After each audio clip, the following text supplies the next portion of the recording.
ओम नमो नारायणा। व्रत वाइब्स पर आप सभी का हार्दिक स्वागत है। हम सबकी एक सबसे महत्वपूर्ण इच्छा यह होती है कि हमारा खुद का घर हो।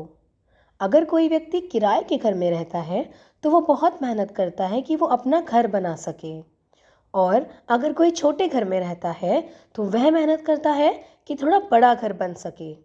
हमारे हिंदू धर्म की महिमा अलग ही है, जिसमें कार्तिक स्नान के अगले दिन प्रतिपदा तिथि को, जिसे पड़वा भी कहा जाता है, उस दिन सुबह के समय एक कथा सुननी जाती है, जिससे माना जाता है कि अगर कोई सच्चे मन से इस कथा को पढ़ेगा या सुनेगा तो उसकी अपना घर बनाने की मनोकामना अवश्य ही पूर्ण होती है।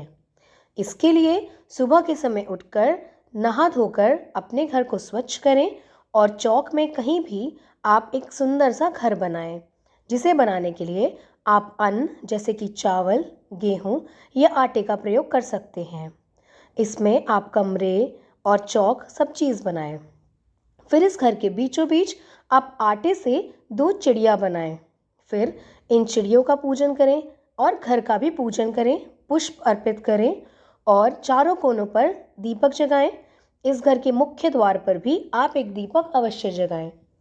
इस दिन खिचड़ी ज़रूर बनती है, तो आप भोग में खिचड़ी का प्रसाद रखें और साथ में कुछ खील बताशे और मिठाई भी अवश्य रखें। साथ में एक लोटे में जल भी भरकर रखें। फिर अपने हाथ में कुछ खील या दाल और चावल के दाने लेकर इस कथा का श्रवण करें। चलिए कथा प्रारंभ करते हैं। एक बार की बात है, 4 चिड़िया थीं। वे चारों ही कार्तिक स्नान करती थीं। कार्तिक स्नान के बाद पड़वा तिथि के दिन उन्होंने सोचा कि चलो खिचड़ी बनाते हैं। सभी ने मिलकर घी, चावल तथा दाल का जुगाड़ किया और खिचड़ी बनाई। सब ने सोचा कि पहले नहा कर आते हैं, उसके बाद ही खिचड़ी खाएंगे। पहले एक चिड़िया नहाकर आ गई और बाकी नहीं आ पाई।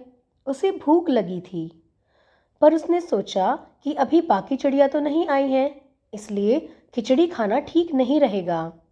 तो उसने खिचड़ी की भाप ही सूंघकर अपने आप को संतुष्ट कर लिया। फिर दूसरी चिड़िया आई तो उसे भी भूख लगी थी। उसने खिचड़ी का पानी पी लिया और अपनी भूख शांत करी। इतने में ही फिर तीसरी चिड़िया आई और उसने खिचड़ी खा ली। फिर जो चौथी चिड़िया थी उसने खुरचन खा ली। यह खाने के बाद कुछ दिन के बाद वे चारों चिड़ियाएं मर गईं। जिस चिड़िया ने भाप सूंघकर अपने आप को संतुष्ट किया था, वह राजा के घर राजकुमारी के रूप में पैदा हुई। जिस चिड़िया ने खिचड़ी का पानी पिया था, वह कुमार के घर पैदा हुई। जिसने खिचड़ी खाई थी वह ब्राह्मण के घर जन्म लेती है, और जिसने खुरचन खाई थी वह हथनी के रूप में जन्म लेती है। कुम्हार की लड़की राजा के यहाँ दासी बन गई और ब्राह्मण की लड़की राजकुमारी की सहेली बन गई। हथनी भी राजा के यहाँ आ गई। राजकुमारी बनी हुई चिड़िया को पिछले जन्म की सभी बातें याद थीं। राजकुमारी का विवाह हुआ तो उसने राजा से कहा कि मैं अपने साथ इस दासी और अपनी सहेली को भी ससुराल ले जाऊंगी। तो राजा ने कहा ठीक है, ले जाना।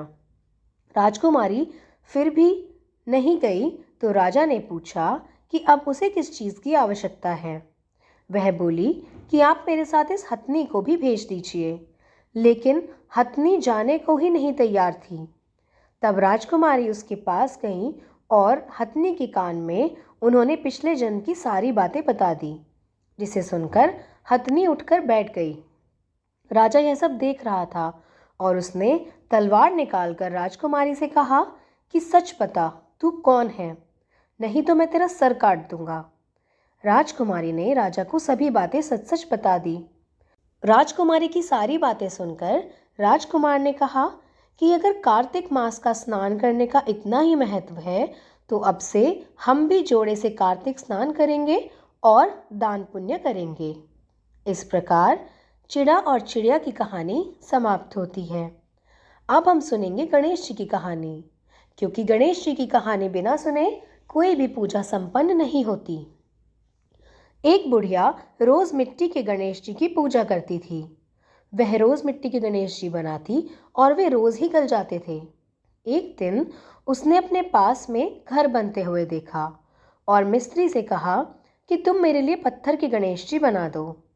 मिस्त्री ने कहा, इतने हम तेरे गणेश जी बनाएंगे, इतने में तो हम दीवार ही बना देंगे।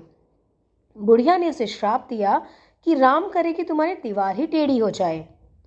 मिस्त्री की दीवार टेढ़ी होने लगी।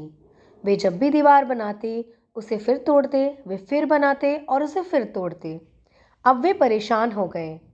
जब सेठ जी ने उनसे पूछा कि अब तक दीवार क्यों नहीं बन पाई, तो मिस्त्रियों ने बुढ़िया की बात उन्हें बता दी। तो सेठ ने बुढ़िया से विनती करी कि आप कृपया करके इस श्राप को वापस ले लीजिए ताकि ये दीवार बन सके और मैं आपके लिए सोने के गणेश जी बनवा दूंगा। बुढ़िया के आशीर्वाद से वह दीवार सीधी हो गई और सेठ ने उनके लिए सोने के गणेश जी बनवाए। जिस प्रकार उस सेठ के ऊपर गणपति भगवान ने कृपा करी, उसी प्रकार हम सब पर भी कृपा करें। कहने वाले का भी भला हो, सुनने वाले का भी भला हो और हुंकारा भरने वाले का भी भला हो। यह कहानी कार्तिक स्नान के अनुष्ठान का एक महत्वपूर्ण हिस्सा है। कहानी को सुनने के बाद आटे के बनाए गए चिड़ा चिड़ी को, चींटियों को और मछलियों को डाल देना चाहिए।